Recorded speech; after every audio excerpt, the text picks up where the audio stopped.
A gente vai ler uma redação agora sobre o tema mobilidade urbana sustentável no Brasil. Vamos ver o que a aluna Ana Luísa escreveu sobre esse tema.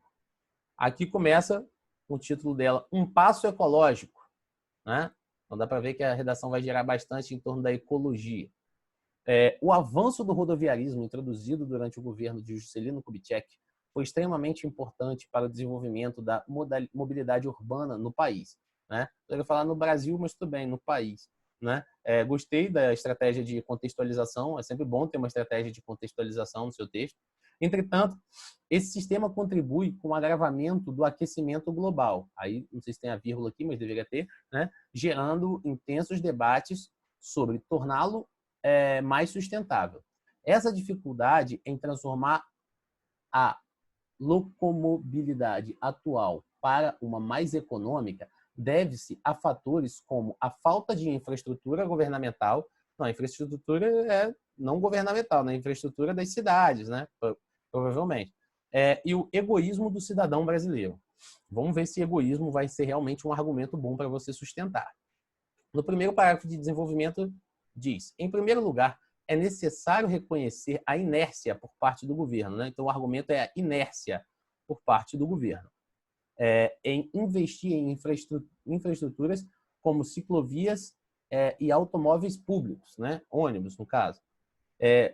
Você poderia falar trens, metrôs. O direcionamento de capital para essa área incentiva o uso de transportes coletivos, além de estimular meios mais sustentáveis como bicicletas e patinetes, né? Você já falou que esse investimento não existe, né? Prova disso, tem-se diversas empresas privadas que disponibilizam veículos de locomoção compartilhada, aí, vírgula, diminuindo o trânsito das áreas urbanas, né? Você poderia falar também da cultura brasileira, né, do carro particular. As pessoas muitas vezes têm vergonha de usar o transporte público, isso faz parte da hierarquia simbólica que a gente vive aqui no Brasil, né? Trazer um pouco de um repertório sociocultural. Aqui faltou um repertório sociocultural, apesar de que está muito bem argumentado, né? Não teve nenhum repertório sociocultural e já seria a hora de ter alguma coisa nesse sentido, né? Você poderia falar também da questão dos monopólios, né? Monopólio do transporte público no Brasil. Algumas empresas têm concessão do Estado para explorar o transporte no país. E isso obviamente, muito inadequado, porque só uma pessoa pode explorar o transporte, então o transporte vai ficar de péssima qualidade, porque ele não tem concorrência mesmo, não tem livre mercado aqui, então não tem por que melhorar. E aí você tem o sucateamento, onde sem ar-condicionado, por exemplo, a população passa a adquirir rejeição, né, de usar o transporte público. Nessa perspectiva, é possível associar também a apatia de grande parte da sociedade brasileira. Então, o segundo argumento aqui, ó, é a apatia de grande parte da sociedade brasileira. Vamos ver se vai dar para sustentar esse argumento. É comum que rotas que poderiam ser percorridas a pé ou em automóveis coletivos sejam realizadas por apenas uma pessoa em um transporte com capacidade para mais indivíduos. Esse egoísmo afeta intensamente a mobilidade dos centros urbanos e poderia facilmente ser evitado. Então, esse egoísmo de que se fala tem muito a ver com a hierarquia, com a vergonha de usar o transporte, como eu falei, né? A aversão ao transporte público, o sucateamento dos transportes públicos. O desenvolvimento acabou, sendo que não foi usado nenhum repertório sociocultural. Então, fatalmente, vai perder ponto na competência 2, além desse argumento aqui não ter sido muito bem fundamentado, muito bem explicado, né? Fica evidente, portanto, conclusão, que para combater a atual carência de um sistema de mobilidade sustentável, o Ministério da Infraestrutura, olha que ela não fez a reafirmação da tese, foi direto para a proposta de intervenção, isso também vai perder ponto. O Ministério da Infraestrutura, responsável pela administração dos transportes públicos, deverá expandir a quantidade de linhas metroviárias, além de estações de BRT.